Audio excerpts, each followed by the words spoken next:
उसका नाम दानिश था। कराची की एक तंग गली में पला बढ़ा, जहां सुबह लोगों की आवाजों से नहीं, भूख की कराहों से होती थी। दानिश की मां दूसरों के घर बर्तन मांजती थी और दानिश ने बचपन से ही खुददारी सीख ली थी। हम किसी से भीख नहीं मांगते, मेहनत करते हैं।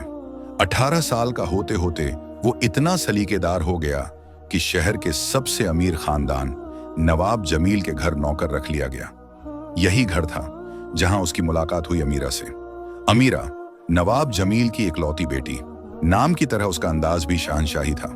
बड़े बड़े झुमके, महंगे कपड़े और हर बात में गुरूर। उसके लिए हर नौकर महज एक चीज था, जो उसकी हर बात पर जी मैडम कहे।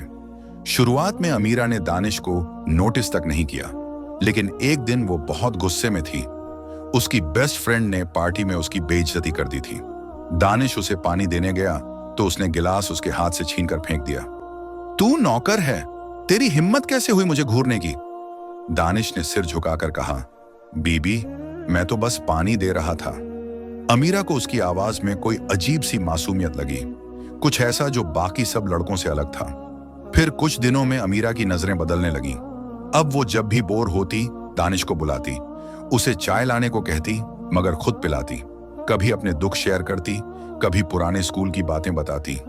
दानिश एक साधारण लड़का था, मगर उसका दिल अब वक्त से तेज धड़कने लगा था।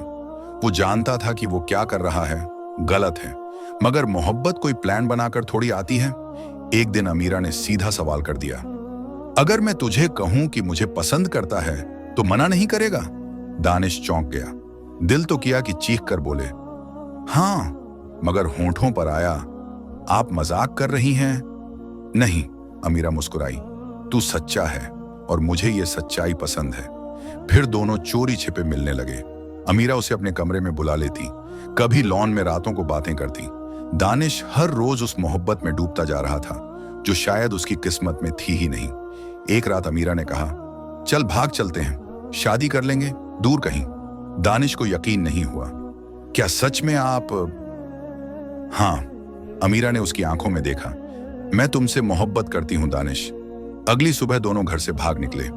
कराची के बाहर एक छोटे से कस्बे में उन्होंने किराए का कमरा लिया, शादी कर ली, एक मौलवी और 2 गवाहों के सामने। शुरुआत में सब ठीक चला।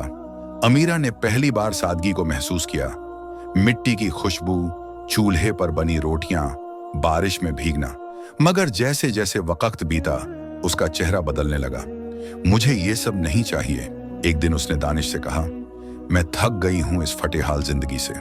दानिश ने उसे गले लगाकर कहा, सब ठीक हो जाएगा, लेकिन नहीं हुआ। कुछ हफ्तों बाद अमीरा कहीं गई और वापस नहीं आई। उसने दानिश को छोड़ दिया, उसे अकेले उस शहर में जहां उसका कोई नहीं था। दानिश हर दरवाजा खटखटाता रहा, हर बस अड्डे पर ढूंढता रहा, हर स्टेशन पर रोता रहा, मगर अमीरा जैसे गायब हो गई हो। 1 साल बीत गया। दानिश अब एक मदरसे में बच्चों को पढ़ाता था। मोहब्बत के नाम पर उसके दिल में अब एक सूखा पड़ा हुआ था।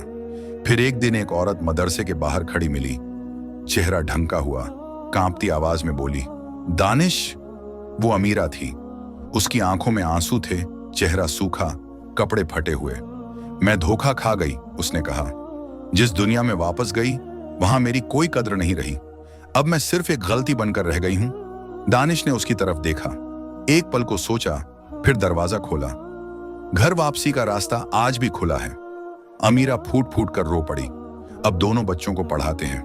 अमीरा पर्दा करती है, बच्चों को कुरान सिखाती है, और दानिश फिर से मुस्कुराना सीख गया है।